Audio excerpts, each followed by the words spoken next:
This is Wealth BT, a podcast of BT correspondents.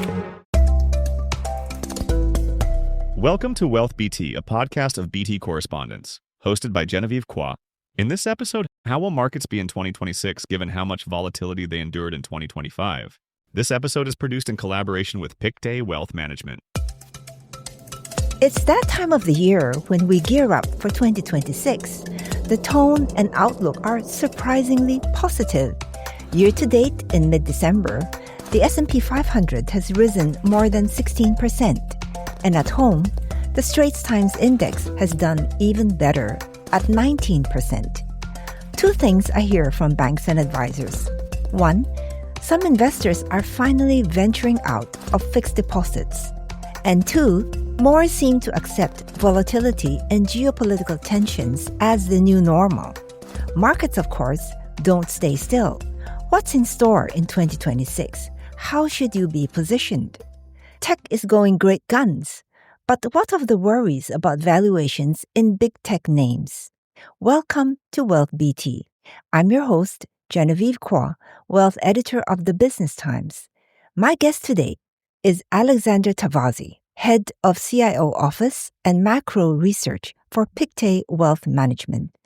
Thank you for joining us, Alexandre. My pleasure. Let's start with 2025. The way the year unfolded, what has been a surprise to you? Well, we had surprises almost every day, but I would mention three which really marked the year. The number one is Liberation Day with the tariffs that the Trump administration decided to impose on many countries, and we're still seeing the after effects of this. The second was a sea change in Europe, with Germany finally starting to scrap the debt rule that they had in the constitution, which leads to a much better European outlook and more defense spending. And the latest one was the election of a woman, the head of Japan, Mrs. Takaichi, who is going to implement a major fiscal drive. So those three events, in my view, are the ones that will mark 2025. Your outlook for growth for 2026 is fairly positive. Yet, in the past few months, we read and hear a lot about the K-shaped economy in the U.S. What exactly is this, and how do you see this developing? It's a very interesting feature of the U.S. economy. Starting 3 years ago, we started to see a divide between the income brackets of the U.S. population. The ones who already had some financial wealth are doing even better today because 85% of the stocks held by U.S. households are held by the top 10% of the income bracket. So those people really had a fantastic wealth effect, and those people today account for about 50% of the consumption. We don't need to look any further to understand why consumption is so well supported in the US, because that wealthy part of the population controls more than half of the total consumption. On the other side of the spectrum, the bottom 10% are the ones which are suffering from the tariffs. They're running out of the excess savings, which was a result of the pandemic. And this is where you see a lot of defaults taking place, car loans defaulting. You have the economy which is going at two speeds. The top end doing even better as the S&P 500 continues to march higher. But the bottom is the one which is clearly suffering from the lack of cash now and from the effect on the tariffs on simple day goods that they have to purchase, which have become more expensive. Yes, so affordability actually is a very big issue now in the U.S. Do you see this converging? Do you see things might equalize somehow in the coming months? Yes, this is our expectations for 2026. If you look at the recent decisions taken by Mr. Trump, it's all about MAFA, making America affordable again, when some tariffs on food and vegetables were cut basically because he understands he has now to look after the bottom part of the US population. And then you have another effect, which is the positive effect of monetary easing that already started to take place, that will continue into 2026. And the second effect is on the fiscal side, the OBBBA bill. Now, the OBBBA bill is going to favor the high end of US consumption, not exactly the bottom one. But as we have understood and seen recently, Mr. Trump is starting to float the idea of sending 2,000 checks to everyone in the population. And when we look at who is that decision going to positively affect the most, this is precisely the bottom part of the population. So we expect two things to take place in 2026, a broadening out of the economic growth, which should support, of course, the bottom part of the the US population, and more measures being taken by the Trump administration to care about that bottom part of the US wealth bracket, because it's difficult to be successful in the coming midterm elections if you don't look after that part, because as you know, this is a big part of the Trump voters. So we expect that part to start to improve, and hence the K-shaped economy to close down or to reduce by the bottom part starting to move higher. So I'm going to take you up a little bit on that. What actually is your projection for the US economy? And this issue of the wealth effect hinges very much on the market staying where it is or basically not correcting too much. Yes, indeed. In a way, we're reversing the normal course of affairs, because usually when the economy does well, then the S&P 500 does well because companies' profits improve. Now, in this very specific cycle, we see the reverse. In a way, the S&P 500 is what is driving consumption because of the very concentrated effect on the wealth effect on those top 10% of the wealth population, and this is what is supporting consumption. Now, if you look beyond consumption, one of the other features we saw as a K in 2026 is the fact that capital spending was all coming from AI. We expect capital spending to pick up as well in non-AI sectors because the OBBA bill is going to allow companies to deduct from their tax bill their capital spending. So that should be growing as well in 2026. So we see a broadening out of the strengthening economy, not just based on this wealth effect and AI-related capital spending, but on the rest of the economy starting to do fine. The NFIB survey asked the small and mid-sized companies how they feel about the future, and it started to become positive. So we're starting to see the positive effects of lower costs of funding broadening out of the economic growth, and this is what we expect for the whole of the US economy in 2026. So hence, yes, a pretty positive tone. But I'd like to touch on some of the issues that had been worrying people in 2025. One of them is US dollar weakness. Would it be your view that the US dollar is in structural decline? And what does this imply for non-US assets and whether clients should actively hedge? That's a key question for anyone who looks after asset allocation. So the first answer to your question is yes, we do expect the dollar to decline over the long term because the position of the US around the world has started to change. There's no more economic stability. There's no more geopolitical protection from the US. And especially the US as a place of attractive investment is starting to change because a lot of interesting things are starting to take place elsewhere. Europe is one case in point where we have substantially raised our long-term growth rate for Europe as a whole, thanks to the sea change that is taking place in Germany, the fact that the governments now have understood they have to spend money on defense and infrastructure. So Europe becomes an interesting place to invest as well. But otherwise, when you look at Asia, the technical lead of the US is more and more challenged by what is taking place in China. You have interesting alternatives to AI in the US today with other places elsewhere where people can invest. The relationship with the US with the rest of the world is starting to change.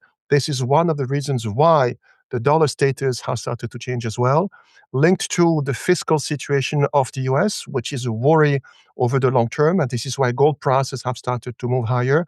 And more globally, that means that investors can look outside of US assets to find attractive investment. And related to the question to what investors should be doing is basically diversify, not just stay in the US, but look at other places. Europe has done fantastically well this year, even more so in US dollars because the dollar lost about 10% versus the euro. And you see that other emerging markets will be part of our asset allocation in 2026 because we see the broadening out of this growth rate to other countries that were not growing that fast in 2025. Yes, I agree. I think what the last few months have shown is that you have to be diversified, otherwise you miss out on the action elsewhere. But there's one more issue which continues to worry people, which is valuations in the AI theme. So your latest report shows monetization has been disappointing, but still stocks seem to go up and up. What risks do you see here for investors and possibly the wider economy? Right. Do we see a bubble? The answer is difficult to see a bubble because usually the characteristic of a bubble is when you see valuations out of sync with the fundamentals. Now, when you look at the valuations of that specific portion of the US market, it went up as companies' profitability has gone up as well. So it goes in synchronicity. What is starting to be worrying is the amount of money and capital spending. Some companies are borrowing money on the financial markets to be able to fund their capital spending. And here we have to distinguish. some companies will be able to fund this huge amount of money. And we talk about 600 billions of capex in 2026. For some companies, their cash flow generation is enough to fund this new wave of capital spending. Some others have to borrow money on investment grade markets to fund. And this is where eventually you may start to see an issue. If we think about the next 5 to 10 years, the key question for investors is how much profits those companies will have to generate to be able to amortize those capital spending. We talk about data centers, we talk about energy supply, we talk about a committed capital spending of 1.5 trillion US dollars. So the question is how much and how profitable you need to be able to amortize those equipments. And this is where the monetization is an issue. A lot of individuals are going into those AI products. That's fine, but they don't pay a lot. They pay a minimal subscription. And the key will be whether corporates will be able to include this and pay the fees related to it. And so far, we see that the take-up on the corporate side is rather weak. So this is maybe a question mark. But of course, if there's any disappointment in terms of revenues generating on that side, then people will start to see, given the amount of debt that has been raised, given the amount of profits those companies generate or do not generate, this is where maybe we may have some issues to deal with in the coming years. Given the fact that some of these names are so big, for investors who mainly invest passively in indexes, it's really a challenge in terms of how do you actually diversify this? What are your thoughts on this? That's a key question because anyone who said in the last 10 years, and we included, you have to go for active management, it's been a disappointment because of the hyper concentration of those big names. Now, if you go along the scenario that the economy will broaden out, growth will broaden out, we're starting to see mid-sized companies saying life is getting better for them. You're starting to see growth rate coming back in Europe as well. Typically, if you look at Europe, the growth rate we had in 2025 was about 2% in earnings. We expect those earnings to grow at around 10% next year. Emerging markets earnings should be able to grow 15%. Out of this 15%, China will be only 2%. So the large take-up will be coming from other countries. These are areas which are coming attractive because the valuation of those areas versus the US is at a discount of around 30%. So when you look around, where do you see a lot of opportunities? Of course, you have the large heavyweights that you have mentioned in the US, but their price to earnings ratio is already at a high multiple. But you can see a lot of other interesting markets which are trading at lower multiples, which in some cases have even better growth rate than the US. This is where we think investors should be starting to focus. So it's really about diversifying, making sure that you are present in the areas that are seeing a high growth in 2026. And for this growth today, you don't pay a lot because valuations are much lower than what you have in the US. Still to come, income and yield are always in favor. In a few moments, we'll hear about the opportunities for income in 2026. How can you capitalize on them? And now back to Wealth BT in collaboration with Pictet Wealth Management. Welcome back. Alexandre, in equities, I'd like to ask you, where do you see the best opportunities? Asia, for example, has done very well. What are the promising themes in Asia and the emerging markets? I would say Asia is interesting because of what we're seeing on the tech side. A lot of new initiatives, a lot of companies benefiting from this, a lot of things which are still not written today, but we will discover in the coming 2 or 3 years.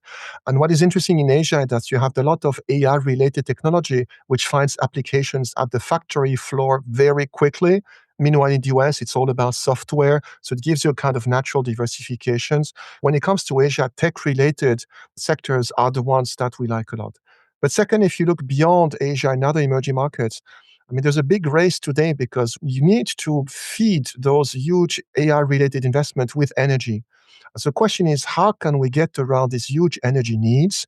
Every country has their own solutions. But we know that related to that, we need a lot of crucial materials that are being used for battery production.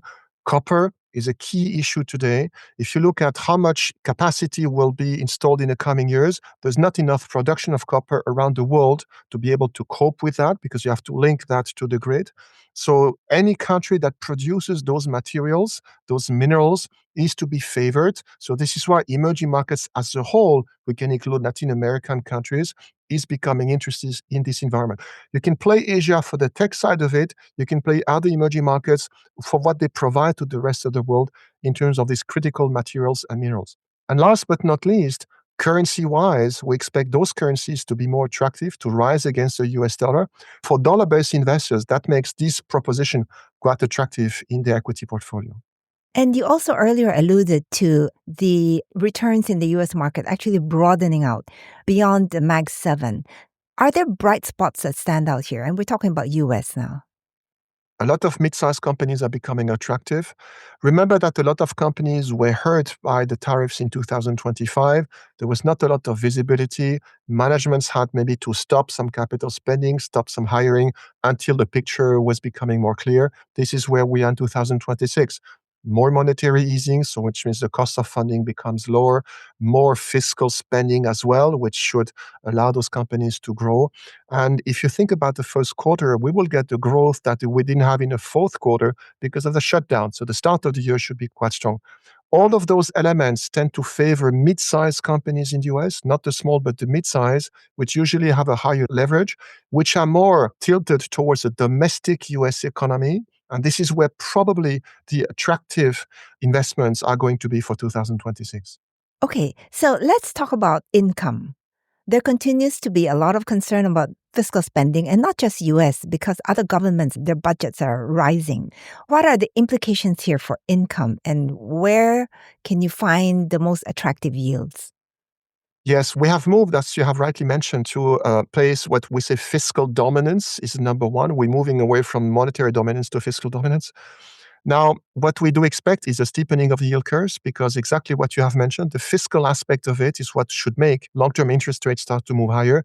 Actually, that started already in the recent days. But central banks will not be raising rates, at least not in Europe and not in the US. In the US, the consensus is still going for 50 basis points of cuts in 2026. This is also our scenario.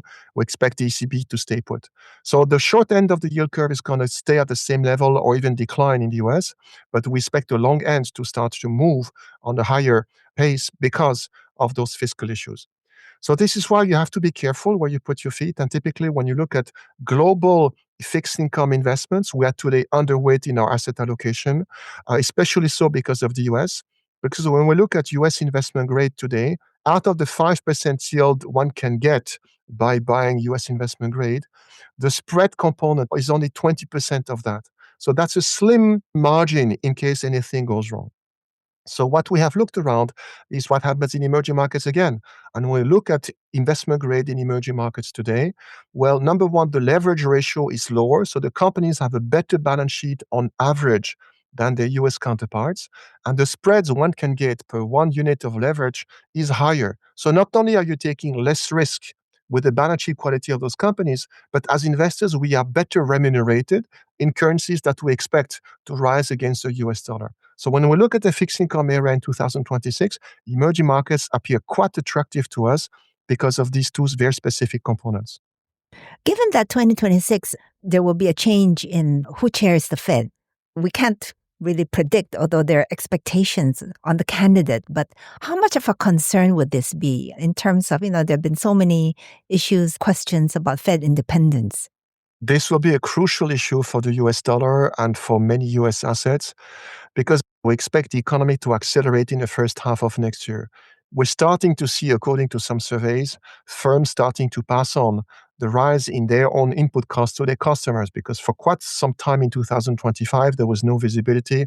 Tariffs were not fixed. So a lot of companies have refrained from taking action. But if the economy does well at the start of 2026, we may see inflation being sticky.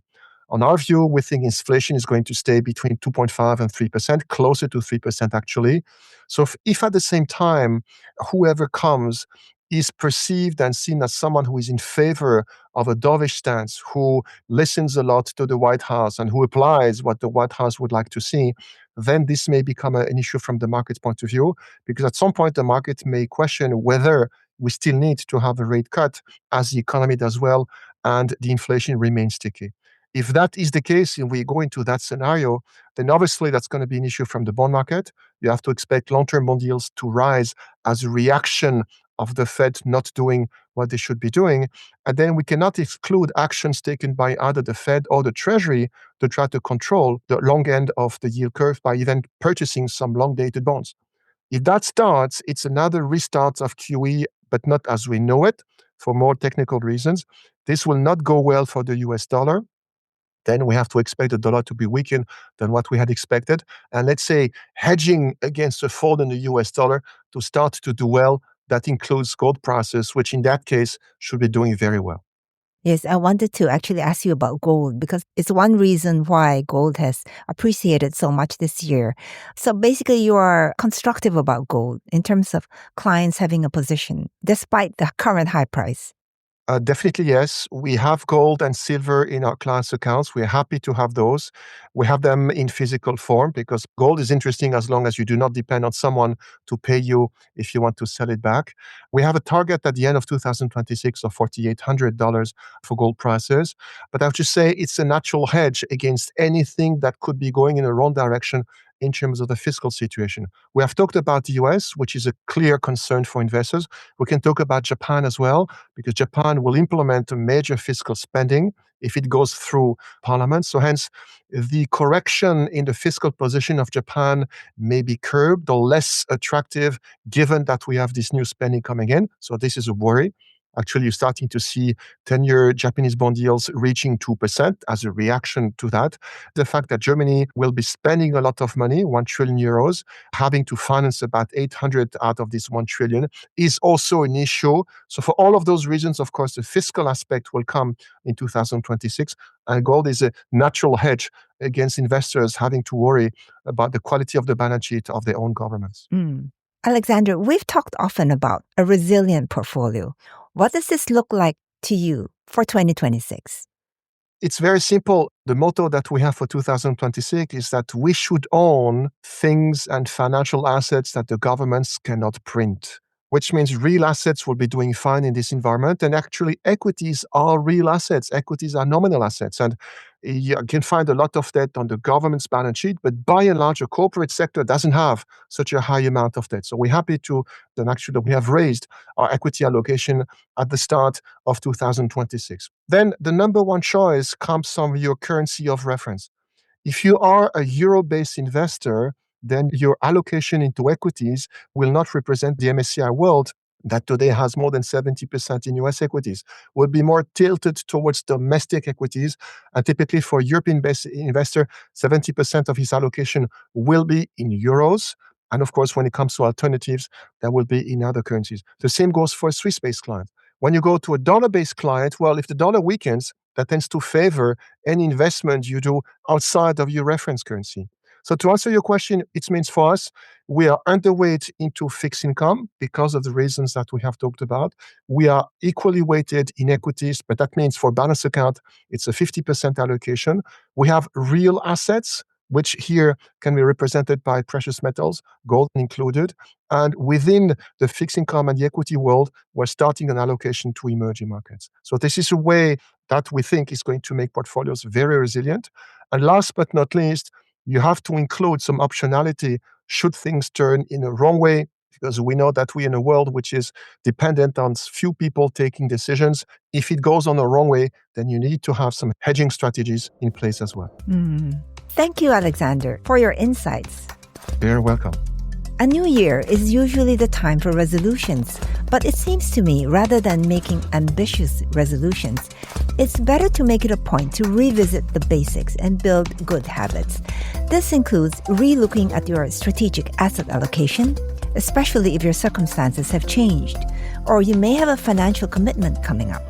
Morningstar, in its recent outlook, says the key isn't to predict, but to be prepared for a range of possible outcomes.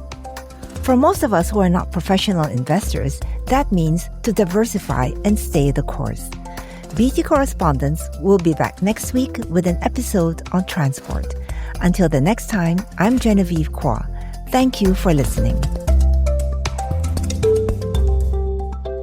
This episode of Wealth BT was produced in collaboration with Pictet Wealth Management. This is a podcast by the Business Times.